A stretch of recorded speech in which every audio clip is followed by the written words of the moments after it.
ప్రాణం పోయే పరిస్థితి అండి. ఎంత దారుణం జరిగిందంటే ఇలాంటి పరిస్థితి మాత్రం ఎవరికీ రాకూడదు. నిజంగా ఒక మనిషి ఇంత దారుణంగా ఉండాల్సిన పరిస్థితి వస్తుందా ఏదో ఒక రోజు అనిపిస్తూ ఉంటుంది. అది చూస్తే నిజంగా గుండె పగిలిపోతుందండి. ఇంకా మీకు అర్థం కాలేదు కదా, మీకు అర్థమయ్యేలా క్లారిటీగా అయితే చెప్తాను. వీడియో లాస్ట్ వరకు అయితే చూడండి. మీకు నచ్చితే లైక్ చేయండి, షేర్ చేయండి.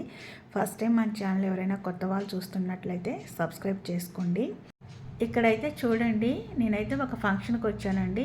ఏంటంటే ఒక మనిషి చనిపోతే 15 డేస్ ఫంక్షన్ చేస్తారు కదండి, అదేనండి పెద్ద కర్మ అంటారు కదా. సో అదనమాట. ఇది ఫంక్షన్ హాల్లో చేశారు. అంటే మా దగ్గర బంధువులది అనమాట.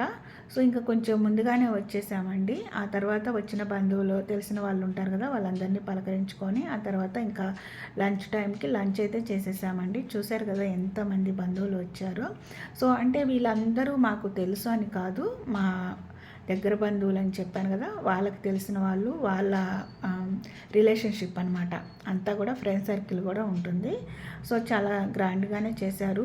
ఇప్పుడైతే ప్రతి ఒక్క చిన్న ఫంక్షన్కి కూడా రిటర్న్ గిఫ్ట్లు అయితే ఇస్తున్నారు, వాళ్ళ స్తోమతకి తగినట్లుగా. వీళ్ళైతే ఈ గిన్నెల సెట్ అయితే ఇచ్చారనమాట. చాలా మందంగా అందంగా కూడా ఉన్నాయండి. అయితే ఈ గిన్నెల సెట్టు పాలు, పెరుగు, లేకుంటే పిండ్లు ఏవైనా సరే ఇందులో స్టోర్ చేసుకొని ఫ్రిడ్జ్లో పెట్టేసుకోవచ్చు. చూసారు కదా, ప్రతి ఒక్క సెట్కి 4 వస్తాయండి. నాకైతే బాగా నచ్చాయి. ఒకసారి ఇది షార్ట్ వీడియోలో కూడా పెట్టినట్లున్నాం, ఎవరైనా చూడకపోతే చూడండి. ఇంకా అసలు మన వీడియోలోకి వెళ్ళినట్లయితే మన కిట్టిగాడు ఉన్నాడు కదండి, ఒక వీడియో అయితే షేర్ చేశాడు. అదేంటి అంటే వాళ్ళ అన్నయ్య 1 వీక్ బ్యాక్ మిస్ అయ్యాడు కదా. సో ఎవరో తన లవర్ ఆధీనంలో ఉన్నాడు, ఆ అమ్మాయి తీసుకెళ్ళింది, ఆ అమ్మాయి మీద మాకు అనుమానం ఉందని చెప్పేసి కంప్లైంట్ రేజ్ చేయడం జరిగింది. పోలీసు వాళ్ళు కూడా మీ అన్నయ్య మృతదేహం అనుకుంటా మార్చురీలకి వెళ్ళి ఒకసారి చూడండి, మిస్సింగ్ కేసు కింద పెట్టారు కాబట్టి మాకు మిస్ అయిన వాళ్ళ శవాలు దొరుకుతాయి, మార్చురీకి వెళ్ళి చూడండి అంటే, సో తనైతే వెళ్ళి చూడటం జరిగింది. అక్కడ తన అన్నలాగా బట్టలు ఉంటాయి కదండి, మ్యాచింగ్ డ్రెస్సెస్ ఉన్నాయి, వైట్ హెయిర్ ఉంది, కానీ అతను తన అన్న కాదు అని చెప్పేసి అక్కడ కన్ఫర్మ్ చేసుకొని రావటం అయితే జరిగింది. సో కానీ కిట్టిగాడు ఈ విషయంలో చాలా కంగారు, అంటే తొందరపడ్డాడనమాట. ఎందుకంటే ఒక మనిషి బ్రతికున్నాడా లేదా అనేది తొందరగా తేల్చి చెప్పడం అసలు మనం చెప్పలేము కూడా. అలాంటిది కిట్టిగాడు మాత్రం చాలా ఈజీగా చెప్పేసి వీడియో పోస్ట్ చేయడం జరిగిందనమాట. సో ఇంకా తర్వాత వాళ్ళన్న నిజంగా బ్రతికొస్తే కిట్టిగాడి పరిస్థితి ఎలా ఉంటుందో అని అనుకున్నాము. మరి ఎలా ఉంటుందనేది కూడా చూడబోదాం ముందు. ఎందుకంటే ఇప్పుడు మళ్ళీ కొత్తగా ఏంటంటే 1 వీక్ బ్యాక్ మిస్ అయిన వాళ్ళ అన్న గురించి పోలీస్ కంప్లైంట్ ఇచ్చినప్పటికీ కూడా మళ్ళీ తన ఫ్రెండ్స్ సర్కిల్ ఉంటుంది కదా, తన ఫ్రెండ్స్ అలాగే రిలేటివ్స్ అందరూ కలిసి ఒక 20 మెంబర్స్ దాకా వెతుకుతున్నారు. ఈ ప్రాంతం ఆ ప్రాంతం అని కాకుండా ప్రతి ఒక్క చిన్న ప్లేస్తో సహా వెతుకుతూ ఉన్నారనమాట. సో ఎవరో కానీ ఒకరు చెప్తూ ఉన్నారంట, ఇక్కడ ఉన్నాడు మీ అన్నయ్య, అక్కడ ఉన్నాడు అంటే, ఇంకా చెప్పిన చోటుకల్లా వెళ్ళి వెతుకుతూ ఉంటే అక్కడ వాళ్ళ అన్నయ్య కాదు అని చెప్పి చాలా డిసప్పాయింట్ అయిపోతున్నాడంట. సో ఇంకా ఎవరో మళ్ళీ ఒక 2 సంవత్సరాల నుంచి ఒక చోట ఉంటున్నాడు అంటే వాళ్ళ అన్నయ్య 1 వీక్ బ్యాక్ కానీ మిస్ అయింది. సో 2 సంవత్సరాల నుంచి ఉండే వ్యక్తి వాళ్ళ అన్నయ్య కాదని కూడా చెప్పడం జరిగింది. సో ఇంకా మొత్తానికైతే ప్రతి ఒక్క ప్లేస్ వెతుకుతూ ఉన్నాడు, చాలా ఆశపడుతున్నాడు వాళ్ళ అన్నయ్య ఎక్కడో ఒక చోట బ్రతికే ఉంటాడు, దొరుకుతాడు అని. సో ఇంకా మొత్తానికైతే చివరికి ఎవరో ఒక చెప్పారనమాట. అంటే ఇంకా వీడియో మాట్లాడుతూనే హఠాత్తుగా అతనికి ఒక ఫోన్ వచ్చిద్దని కూడా ముందుగానే కన్ఫర్మ్ చేసేసుకున్నాడు. అయితే అదేంటి అంటే ఒక అతను ఫోన్ చేసేసాడనమాట. సో ఇంకా బయలుదేరి ఉండండి, ఒక చోటుకి వెళ్దాము, అక్కడ మీ అన్నయ్య ఉన్నాడు కన్ఫాము, గుర్తు తెలియని వ్యక్తులు ఎవరో చెప్పారంట అని. అంటే గుర్తు తెలియని ఒక మనిషి 4 రోజుల నుంచి అక్కడ ఉంటున్నాడు అన్నట్టుగా చెప్పారు అని చెప్తున్నాడు. గుర్తు తెలియని వ్యక్తి అని అనడానికి అక్కడ ఏమీ లేదు, వాళ్ళ అన్నయ్య అయితేనే కదా చెప్పేది. ఎందుకంటే ఇప్పుడు ఫోన్ చేసిన వ్యక్తి కూడా వాళ్ళ అన్నయ్య కన్ఫామ్ అని ఫోన్లో చెప్తున్నాడు. ఇతను కూడా అన్న మళ్ళీ మేము ఆడికి వచ్చిన తర్వాత మా అన్నయ్య కాకపోతే మేము చాలా డిసప్పాయింట్ అయిపోవాలి, తిరిగి రావాల్సి వస్తుంది అని చెప్తున్నాడు. సో ఇంకా అతను మాత్రం కన్ఫామే మీ అన్నయ్య అని చెప్తున్నాడు. ఇంకా గుర్తు తెలియని వ్యక్తి అని వాళ్ళు ఎలా చెప్పారు, మీ అన్నయ్య అని కన్ఫామ్ అనుకుంటేనే కదా. అసలు నిజంగా అవతల నుంచి ఫోన్ అయితే చేశారు కానీ మాట్లాడింది మాత్రం వినిపించలేదు మనకైతే. సో వీళ్ళు ముందుగానే ఫోన్ చేసి ప్రీ ప్లాన్డ్గా ఇలా మాట్లాడతాను, మీరు అవతల నుంచి ఫోన్ చేయండి అని చెప్పినట్టుగా ఉంది నాకైతే. ఎందుకంటే ఇది కూడా ఒక డ్రామా ప్లే చేశారనమాట. అర్థమైపోతుంది మనకు కన్ఫామ్గా నిజంగా వాళ్ళ అన్నయ్య మిస్ అవ్వటం లేదు, ఏమీ లేదు. ఎందుకంటే చక్కగా వాళ్ళ ఇల్లు అయితే మంచిగా కట్టుకుంటున్నారు. కట్టుకుంటూ ఉన్న టైంలో హఠాత్తుగా వాళ్ళ అన్నయ్య ఒక వీడియో పోస్ట్ చేసి వెళ్ళాల్సిన అవసరం అయితే లేదు.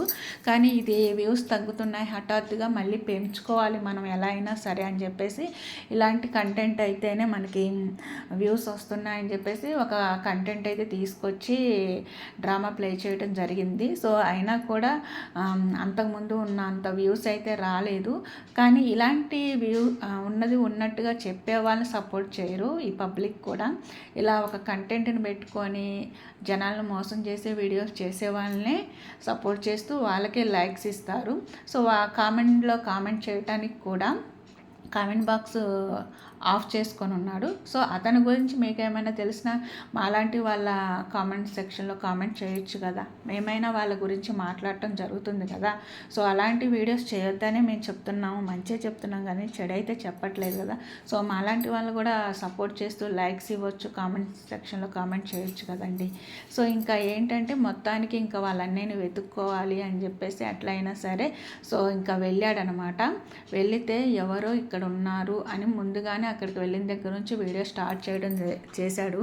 సో అక్కడికి వెళ్ళిన తర్వాత అది అప్పుడే అంటే ఇటుకలతో కట్టిన ఇల్లు, ఇంకా కన్స్ట్రక్షన్ అనేది కంప్లీట్ అవ్వలేదు. సో అక్కడికి వెళ్ళిన తర్వాత వాళ్ళ అన్నయ్య మొత్తం కూడా సిమెంట్ ఉంటుంది కదా, కట్టి వదిలేశారు. ఆ ఇంట్లో పడుకొని ఉన్నాడు, చెప్పులు తల కింద పెట్టేసుకొని. ఏమి లేదు, కొంచెం సిమెంట్ అయితే బట్టలకంతా రాసేసుకొని ముఖం నిండా సిమెంట్ రాసేసుకున్నాడు అనమాట. అదంతా నల్లగా ఉంది, ఈజీగా మనకు కనిపిస్తూనే ఉంది.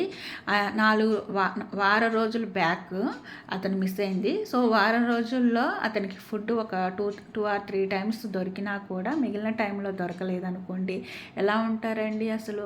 చిక్కిపోయి చాలా దీన పరిస్థితిలో ఉంటారు కదా. కానీ అలాంటిది అయితే అతని ఫేస్లో కొంచెం కూడా కనిపించలేదు. సో నేను ఇక్కడైతే పడుకొని ఉంటాను, నువ్వు చిన్నన్న అనుకుంటా అయితే వీడియో తీసుకుంటారా, నేను అప్పుడు కొంచెం చూస్తాను అన్నట్టుగా నా ఫేస్ రివీల్ చేస్తాను అన్నట్టుగానే ఉంది. నిజంగా పిచ్చెక్కి లేకపోతే ఏదైనా సరే దేశ తిమ్మరిగా ఇంట్లో నుంచి జీవితంపై విరక్తి కలిగి వెళితే ఎలా ఉంటారండి అసలు?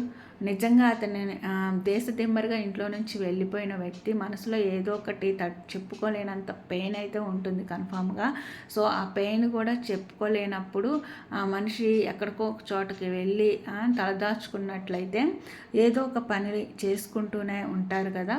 సో అంటే వాడిని ఇంకా పిచ్చెక్కిపోయింది, నేను పిచ్చోడిని అయిపోయాను అనే స్థితిలో ఉండాలి అనుకొని మొహం నిండా సిమెంట్ రాసేసుకొని బట్టల నిండా రాసేసుకొని అలా పడుకొని అయితే ఉండిపోయాడు.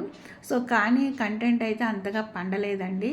సో మీరు చాలా కష్టపడి డ్రామా ప్లే చేశారు, కానీ ఆ డ్రామా అంతగా అయితే పండలేదనమాట. సో కానీ ఏదో ఒక కంటెంట్ చేస్తేనే వ్యూస్ పెరుగుతాయి అని అనుకుంటూ ఇలాంటి కంటెంట్స్ చేస్తూ ఉన్న వాళ్ళకి బాగా సపోర్ట్ చేస్తారనమాట. సో మొత్తానికైతే మీరు చేసే ప్రతి ఒక్క పని జెన్యున్గా చేసినప్పుడు ఫస్ట్లో కొంచెం తగ్గినా కూడా తర్వాత పెరుగుతూ ఉంటాయండి. సో మీరు కొంచెం మళ్ళీ మొదటికే వచ్చారనమాట, దొంగ వీడియోస్ దొంగ నాటకాలు పడుకుంటూ. ఇలాంటి వీడియోస్ చేసే బదులు మీరు ఇంట్లో పిల్లలతోనో లేకుంటే మీ కుకింగ్స్ ఏయో ఒకటి స్టార్ట్ చేయడం బెటర్ అనమాట. చూసారుగా ఫ్రెండ్స్, ఈరోజు వీడియో అయితే ఇదండి. మీకు నచ్చినట్లయితే లైక్ చేయండి, షేర్ చేయండి. ఫస్ట్ టైం మన ఛానల్ ఎవరైనా కొత్త వాళ్ళు చూస్తున్నట్లయితే సబ్స్క్రైబ్ చేసుకోండి. పక్కనే ఉన్న బెల్ ఐకాన్లో ఆల్ బటన్ యాక్టివేట్ చేసుకోండి. Thanks for watching.